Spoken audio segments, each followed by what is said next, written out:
তো কিছুই ছিলি না, অস্তিত্বহীনতা থেকে তোরে অস্তিত্বে আনলো কে? ওই ছোট্ট শুক্রাণু থেকে মায়ের পেটে 9 মাস ধরে খাবার দিয়েছে কে?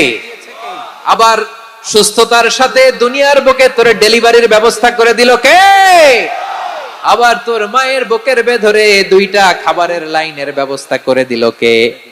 আবার তোকে শৈশব পেরিয়ে কৈশোর পেরিয়ে তারুণ্য, তারপরে যৌবন, এগুলো দান করলো কে? তার চেয়েও বড় কথা, পাহাড়ের মাঝখানে, সাগরের মাঝখানে 500 বছর ইবাদত করার শক্তি তোর গায়ে দিয়েছে কে?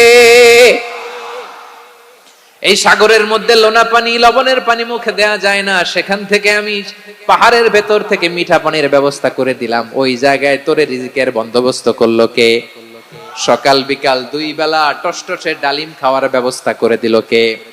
তোর আবদার ছিল, আল্লাহ আপনি আমারে সেজদারত অবস্থায় রুহু কবজ করবেন, তোর শেষ আবদারটাও পূরণ করেছে কে? ও গোলাম, আমার রহমতের তুলনায়, আমার নেয়ামতের তুলনায় তোর 500 বছরের ইবাদতের কোনো ওজনই হবে না। গোটা বিশ্বের কেউ কোনোদিন আমার জান্নাতে ঢুকতে পারবে না আমি আল্লাহর দয়া ছাড়া।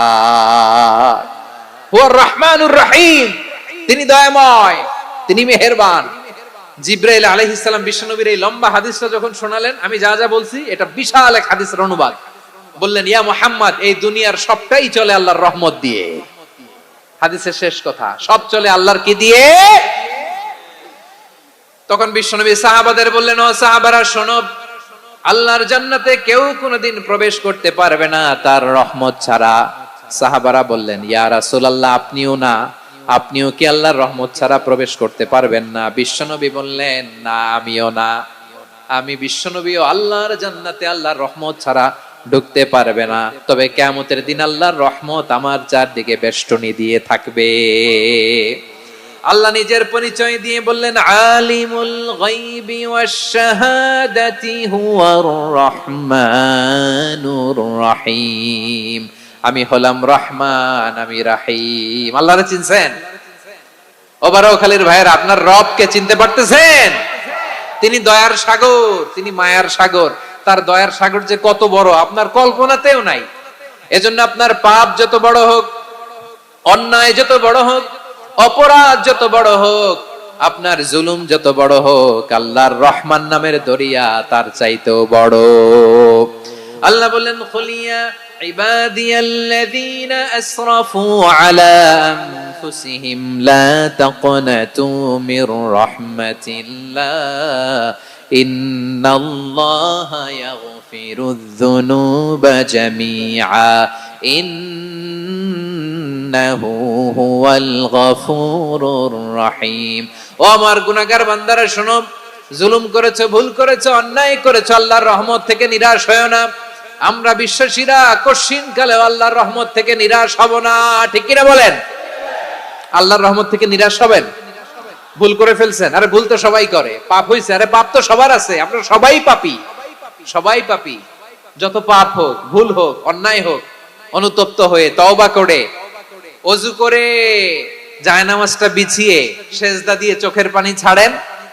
চোখের বেয়ে পড়া পানি আল্লাহর কাছে যে কত প্রিয়। অনুতপ্ত বান্দার চোখের পানির ফোঁটা তার চোখ বেয়ে, নাকের ডগা বেয়ে জমিনে ড্রপ করার আগেই আল্লাহর ওই বান্দার সব গুনাহ মাফ করে দেয়।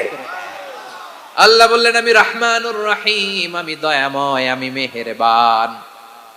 এরপর আল্লাহ বললেন, হুয়াল্লাহুল্লাযী লা ইলাহা ইল্লা হুয়াল মালিকুল কুদ্দুসুস সালামুল মুমিন।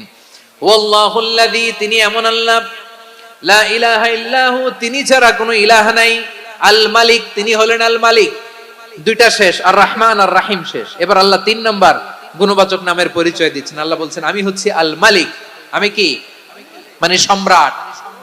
আল মালিক মানে হচ্ছে the king, the king of kings. সব রাজার বড় রাজা, মহারাজা।